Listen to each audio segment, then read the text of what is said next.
Thanks very much, Sarah, and it's a real pleasure to be here today with all of these really distinguished people who've been working for years on energy efficiency, building codes, and so forth. As Sarah mentioned, I retired a few years ago, and after I retired, I saw a really good report from the Appalachian Regional Commission called Energy Efficiency in Appalachia.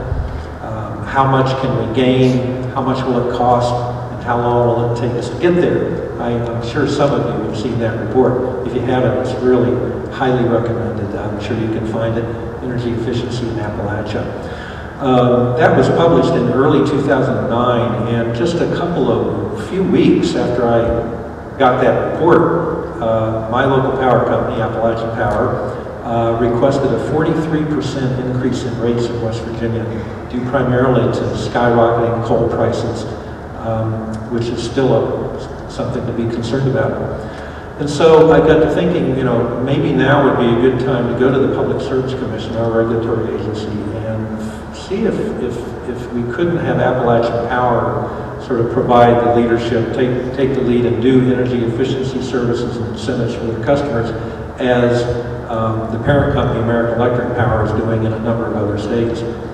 And so after checking with a few folks, we decided to go ahead and do that intervention in that case. And as a result, we did gain some efficiency programs from Appalachian Power.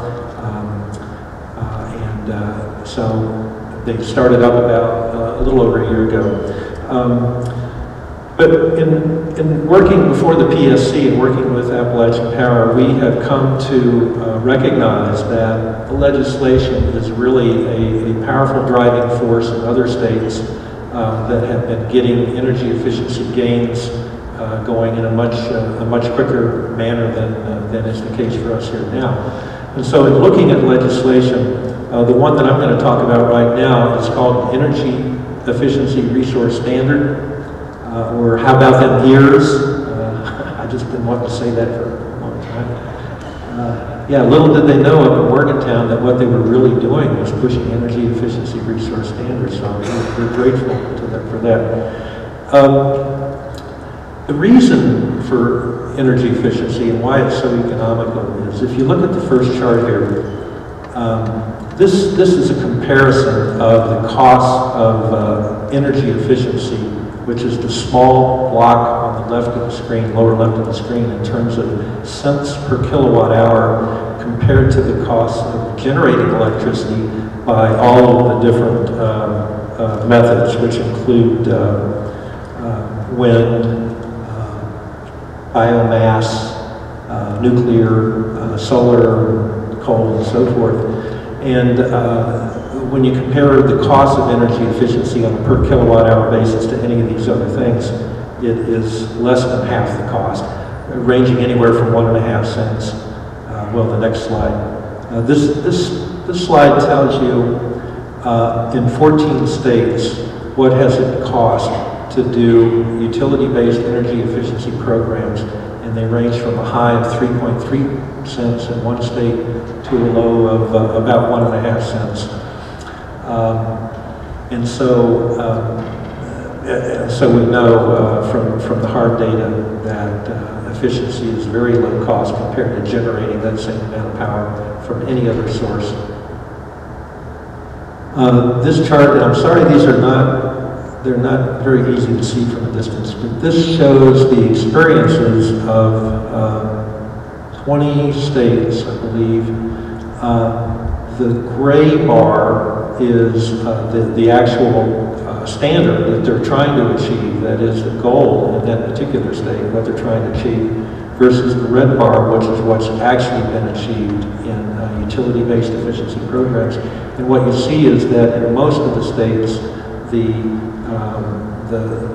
codified or the set goals have been exceeded. There have only been, I think, 3 states in this chart where they had not met those goals. So in a nutshell, we've seen that having set targets, energy efficiency targets over a period of years, say for example, in 10 years' time saving a total of 10% of energy sales, 15 years saving 15%, somewhere in that ballpark. This is very cost-effective and very economical.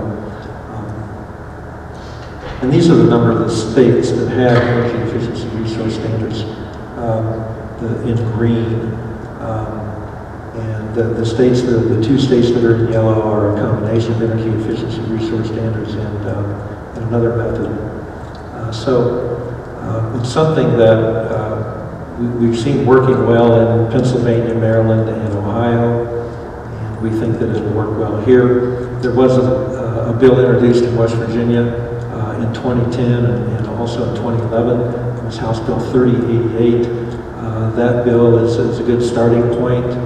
That was sponsored by Delegate Benny Penny, who's co-put together this meeting here today. So that's about all I have for that. I've also got my one-page fact sheet on that bill, and the next one, which is going to be discussed by James Van Nostrum. Thank you.